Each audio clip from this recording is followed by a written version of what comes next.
pea protein, rice protein. These are all sources of protein that you can use in a supplemental fashion. Now, I'm a big believer in food, but one of the big problems with food is we have to cook it. And we have to process it, whether that processing involves chopping or dicing or freezing or boiling, whatever that processing is. And whenever you process a food, you lose the nutritional value. The beautiful thing about whey protein is you don't have to process it, or protein powders is you don't have to process it. You just add it into water and drink it. By the way, I'm a bachelor.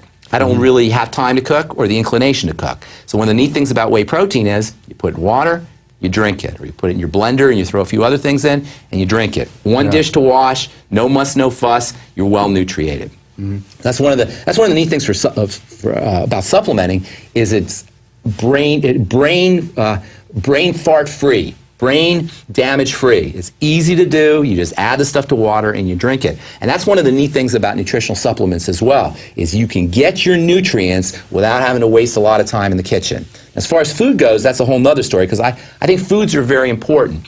But the less work you give your digestive system, the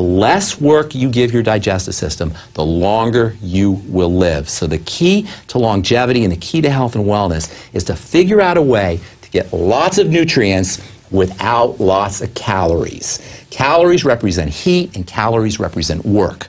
Nutrients are, in a way, they're the opposite. Because your body doesn't have to work, the body actually gets work. The body actually gets energy. The body actually gets the raw materials when you take in nutrients. When you take in calories, the body has to process the calories. Calories represent heat. The body stores those calories. A lot of work goes into the digestive process that is bypassed when you use a nutritional supplement program like whey protein powder. And by the way, that's just chapter 1. There's a lot more to it, but that's just chapter 1. Then you go into fat, and another thing, this is another really important thing. Your brain is constantly reading the blood. See, your brain's in the dark. It's in your head. It doesn't know what's outside there. The only way it knows what's in the outside world is by reading the blood that's passing through it. So your brain is constantly scanning the blood for specific nutrients to determine whether you're hungry or not. And when it sees those nutrients, those specific nutrients, it sends the message, hey, we don't need to eat. In other words, it shuts down the appetite.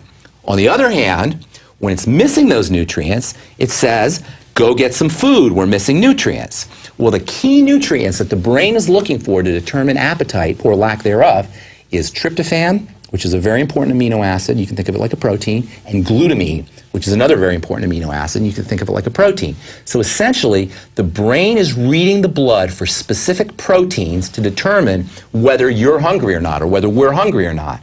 So if you want to shut down your appetite, protein is your best friend. Concentrated protein is your best friend. If you want to lose weight, concentrated protein is your best friend. Because what happens is your protein levels in your blood rise, and as the blood goes through your brain reads the protein levels and it says, ah, all is right in the world. Now, it's specifically reading the blood for these building amino acids, specifically tryptophan and glutamine, which from an evolutionary perspective, these were the amino acids that were in the foods that we hunted. Back when we were paleological, when we lived on the African savanna 50,000 years ago, tryptophan and glutamine meant we just killed a wildebeest, or we just killed a zebra. And it's summertime on the African savanna, and all is right in the world. So you don't have to go eat. Now we can take all that energy, we can put it into muscles. Conversely, when tryptophan levels are low, and glutamine levels are low, protein levels are low in the blood, the brain reads the blood, it sees the protein levels are low, the amino acid levels are low, the tryptophan and the glutamine levels are low. Guess what it does? It sends you out to go find food. Store up anything you can find. Store it, exactly. And what kind of food? Sugar, because sugar is very important to the brain. So when your protein levels are low and your amino acid levels are low, tryptophan and glutamine, you're going to be on a one-pointed, highly focused hunt for sugar, and your brain is going to take that, your body is going to take that sugar, and under orders from your brain, it's going to store it on your gut or on your butt because it thinks a famine is coming. It thinks wintertime is approaching. So protein, ingestion of protein, proper ingestion of protein, tells the brain that all is right in the world. It's summertime on the African savanna. There's plenty of food, and we can put all those nutrients into building muscle so we can go out and hunt and do all the things human beings are supposed to do. Protein is a dieter's best friend. And I hate willpower. I don't have any willpower, and I don't believe dieting or good health should be a question of willpower. Because to me, willpower is this battle that's going on in your body. And that's not a good thing. You don't want to have a battle going on in your body. Good health should be as easy as a piece of ripe fruit just dropping off of a tree. And when you give yourself high protein, when you give yourself concentrated amounts of protein, 0.5 gram to 1 gram per pound of body weight, you'll find that your sugar cravings just naturally go away. If you don't have enough protein and somebody puts sugar in front of you, you can have all the willpower you want. You're going to have a tough time turning that sugar down. You'll be like, my diet starts tomorrow. And that's what most people do. But if you go to your party where there's going to be the birthday cake or the cherry pie, you go load it up on protein, it's going to be much easier to withstand the cravings and the urges and the drives, which are really hardwired in your interest. Remember, your brain is in the dark. It doesn't know it's in the year 2011 in Austin, Texas. It thinks it's on the African savannah 50,000 years ago. So you have to give the brain what it needs in order to be happy on the African savannah 50,000 years ago. So protein is chapter 1.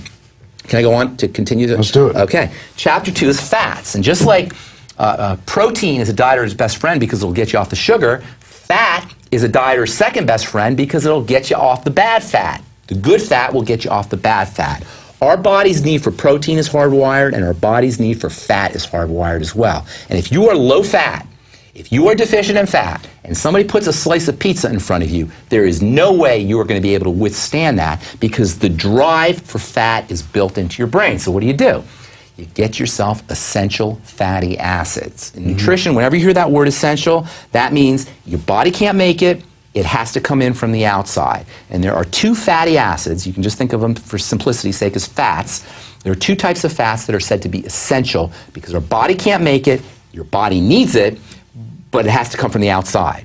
If you don't have enough essential fatty acids, whatever fat is sitting in front of you, you're going to go for it because your body's need for fat, like your body's need for protein, is hardwired. So if you want to get off the sugar, you go for the protein. If you want to get off the pizza, or you want to get off the french fries or the fat, go for essential fatty acids. Now, essential fatty acids, the role in the body is tremendously, tremendously important. But one of the most important places where essential fatty acids play a role is they get converted into something called master hormones. And master hormones are hormones that regulate all of the other hormones. They're transcendent to all of your other hormones, and they come directly from essential fatty acids.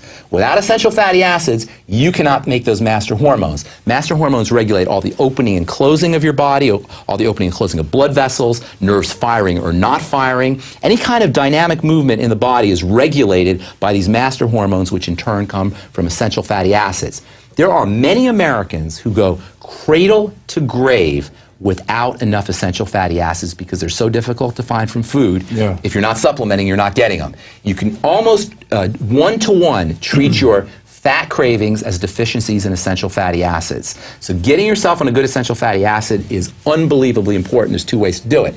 You can do it in the liquid fashion. There's many brands of liquid. Or the easy way to do it is capsules, like the Youngevity product, the Ultimate EF